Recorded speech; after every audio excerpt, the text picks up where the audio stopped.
हर व्यक्ति चाहता है कि मैं कुछ न कुछ अपना ऋण चुकाने के लिए समाज की सेवा करूं। और हमारी भारतीय संस्कृति की विशेषता भी है कि संस्कृति में सेवा को सबसे ज्यादा महत्व दिया गया है। सेवा 3 तरह की मानी गई है कि तन की सेवा, मन की सेवा और धन की सेवा।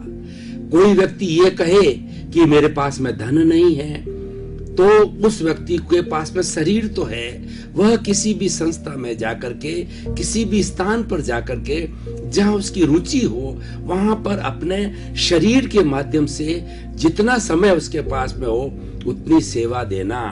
और किसी के पास में समय नहीं है और वो कुबेर है, उसके पास बहुत धन है, तो उसके लिए सेवा होती है कि वो जो लोग अभावग्रस्त हैं, जरूरतमंद हैं, और जो लोग अर्थ की वजह से, धन की वजह से रुके हुए हैं, चाहे शिक्षा का काम हो, चिकित्सा का हो, भरण पोषण का हो, कोई भी कार्य हो, उनकी खूब अच्छी तरह से धन के माध्यम से आर्थिक सहयोग करके उनकी सेवा करना।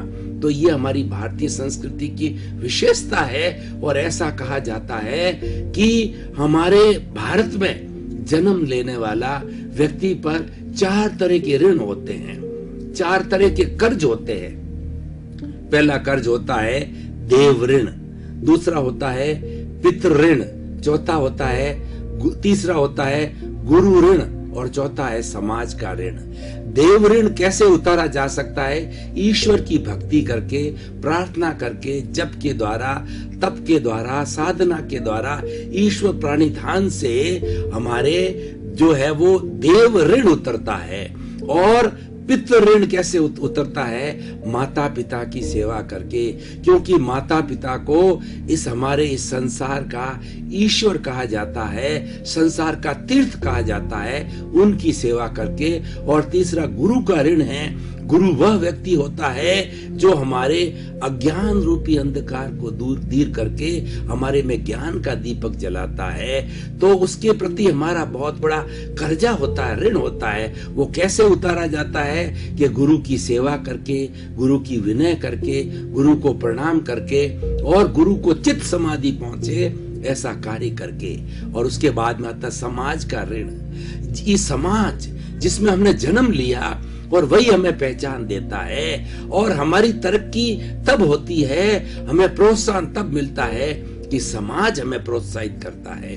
कोई व्यक्ति सम्मानित, समाज के द्वारा सम्मानित किया जाता है, तो वास्तव में सच्चा सम्मान होता है। तो ये हमारी सारी सेवा की बात है। हमारा विषय है कि संसार की सबसे बड़ी सेवा अपना सुधार है। आप कहेंगे अपने सुधार से कैसे सेवा हो जाएगी? अभी मैंने ये बातें तो नॉर्मल वे में बताई है, लेकिन अपने सुधार का अर्थ होता है अच्छा इंसान बनना, मानवीय गुणों के अंदर विश्वास करने वाला, मानवीय गुणों का अपने चरित्र के अंदर स्थान देने वाला, चरित्र को मानवीय गुणों के अनुकूल बनाने वाला व्यक्ति जो है, वह जो है वो एक अच्छा व्यक्ति कहलाता है, वो अपना सुधार कहलाता है।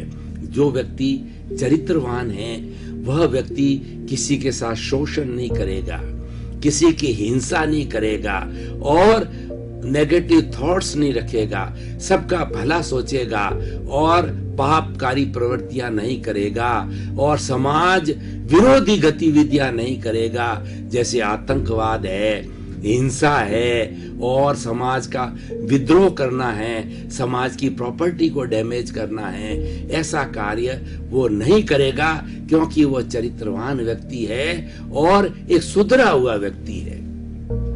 तो इसीलिए अगर व्यक्ति सुधर जाता है तो निश्चित तौर से समाज का सुधार होता है, क्योंकि समाज का सबसे छोटा घटक है वो व्यक्ति है। इसीलिए कहा गया है सुधरे व्यक्ति समाज व्यक्ति से राष्ट्र स्वयं सुधरेगा। अगर हम राष्ट्र को सुधारना चाहते हैं तो व्यक्ति को सुधारो। यूनिट व्यक्ति है। और जैसे कि अगर कोई व्यक्ति लखपति बनना चाहता है, करोड़पति बनना चाहता है, तो उसका जो मिनिमम जो इकाई है वो रुपया है।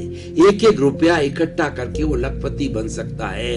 बूंद बूंद से घड़ा भरता है। अगर एक एक बूंद इकट्ठी होती रहे तो लंबे समय के बाद के अंदर वो घड़ा भर जाता है। तो इसीलिए जो है हमें सुधार करना है व्यक्ति के अंदर अच्छे गुणों को हमें भरना है। और अगर वह सुधर जाता है तो इसका अर्थ यह है कि वो अन्य व्यक्तियों को सुधारेगा।